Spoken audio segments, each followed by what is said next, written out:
Meanwhile, on this fateful day, while returning from the mill, she encountered a strange spirit near a mango tree.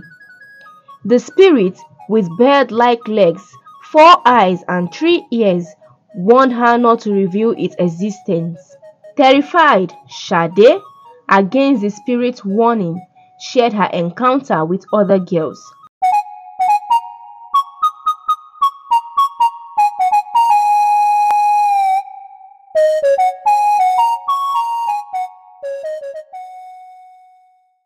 Long time ago, in the small village of Ilu-Oja, lived a young talkative girl named Sade. Sade is a very popular girl in the village, known by the villagers as the great gossip of Ilu-Oja. Sade was just a girl, but she talked more than an adult. Many a times her talkative nature had not led only her in trouble, but also her parents. Once, Sade had seen one of the king's wives entering into the house of a young man. She had quickly hurried home to share the juicy information with her mother. But her mother, who was not in support of her daughter's chattering behavior, frowned at her disapprovingly as she scolded her to stop being the one to see the things happening in the village and also telling others about it. Sade was not happy about the response she got from her mother. In her defense, she questioned her mother that if she cannot talk to her mother about such things, whom will she go to, as she considers the mother's scolding as being harsh on her.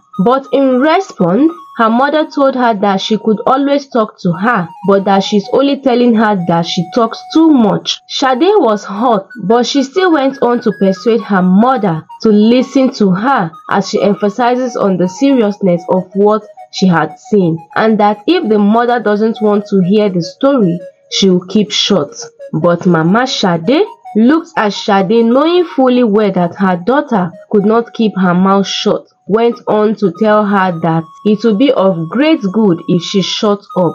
Despite the disapproval, she still went on to tell her mother that she saw one of the king's wives entering into Saro's house. "Shut up!" her mother snapped, afraid as she looked around to ensure that nobody was around to have heard what Sade said. "Ah, Sade, please don't you ever repeat that. In fact, you never saw anything," the mother warned her. "Yes, mother," Sade said, but inquisitive, she tried to find out what the queen could possibly be doing in Saro's room. Her mother slapped her mouth and asked her to shut up, that she didn't see anything so as not to get them into trouble. Her mother pleaded with her not to repeat what she had seen, that it was none of their business, more so that could put them in trouble with the royal power. Sade promised her mother not to say a word of it to anybody. Surprisingly, by evening, the story was all over Ilu-Oja that one of the king's wives is seen entering the house of a bachelor. The king had heard it too, and when the king called all his wives and asked, none of them accepted to be the one. The king sent for Saro and asked him which of his wives had visited him that day. Saro denied, saying none of the queens had ever visited him. Then the king decided to investigate the source of the rumor. The end pointed down to Sade as the one who had told the story the king sent for her. Sade's mother was sad and afraid. She ailed. Why could Sade not keep her tongue in check? Now it was definitely trouble for them. In the king's palace, the king said to Sade, "I know you are the gossip of Ilu-Oja, even as a child that you are. Now tell me, how did you come about the story that one of my queens visited Saro the bachelor?" "Kabiyesi, I did not say it's your queen. What I only saw was a woman that looks like a queen going into Saro's house," Sade said to the king. "Oh, you are not even sure, and you went about circulating what you are not sure about," the king said, irritated. "Not so, Kabiyesi. I was sure," she said. "Then who is the queen?" The king bellowed. "It's Olori Moremi," Sade said. Olori Moremi was the king's youngest wife, and he cherished her the most. The king was shocked by the accusation on his beloved and favorite queen. he immediately sent for her. As he accused her of being the one, Olori Moremi, ashamed, fell at the king's feet and begged for forgiveness. The king was very angry as he cried out that she cheated on him and with a small boy for that matter, as he considers her act a sacrilege. The king bellowed as he immediately ordered the arrest of Saro.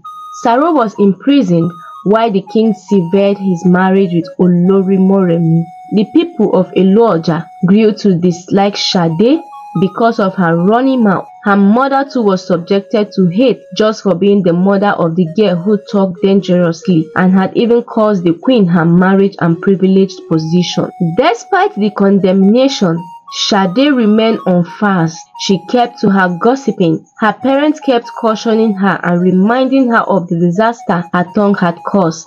After the incident, her father had told her that it was because of her mouth that Olori Moremi lost both her marriage and status, and that she should imagine what the woman thinks of her and all of them, because if she has the opportunity, she will do them great harm. All Sade would say was to promise that she would change, but her promise were never kept. The next day was a market day in Ilu-Oja. At the market, the women were eager to tell tales about Sade. In fact, more tales were told than were sold. The women clapped their hands and prayed they never have a gossiping daughter like Sade. That evening, at a palm wine joint under the large palm fruit shade where villagers gathered to drink, men laughed loudly over large calabashes of palm wine. They talked about how untrained Sade was. Her father has spoilt the little brat, says the villagers. While everyone berated Sade, in the confines of their homes, men and women wondered. What was the beautiful Queen Moremi doing with Saro? Was the queen not lacking in character? Can a person like her protect the king of Ilu-Oja from enemies of the throne? Would the king not be glad to say good riddance to Queen Moremi after his disappointment and heartbreak? Sade's eyes was for seeing and her mouth for telling. How could she do less? But then the community expected her to act differently. One day, this your mouth will put you in dangerous trouble, an old woman had told her when Sade had seen a woman fleeing her unreasonable husband's home with her child, and she had told everyone. Then Sade had alleged that a particular boy stole the neighbor's fowl because she had seen the boy early in the morning moving suspiciously. With the way you talk, you may live to grow old, the boy's mother had told her. While all this was happening, one evening, Sade's mother had sent her to the market to take the grains to the mill. At the miller's, there were many people there, so she had to wait. By the time it got to her turn, it was already dark. She had noticed that as soon as she reached the miller's shop, the people there became careful with what they said. And of course, she knew why. The miller ground her grains and she left. The miller shook his head as he watched her go. I am sorry for the unlucky man that will marry this girl. He surely won't come from this village, he thought to himself. Meanwhile, on this fateful day, while returning from the mill, she encountered a strange spirit near a mango tree. The spirit, with bird-like legs, 4 eyes and 3 ears, warned her not to reveal its existence. Terrified, Sade, against the spirit's warning, shared her encounter with other girls. As fear spread, the village sought answers.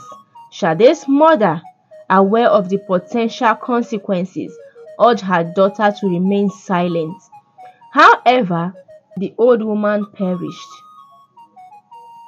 The king, upon hearing the tale, acknowledged Sade's courage and rewarded her family. Ilu-Oja learned a valuable lesson about discerning truth from gossip, and Sade, despite her past misadventures, transformed into a guardian of her community.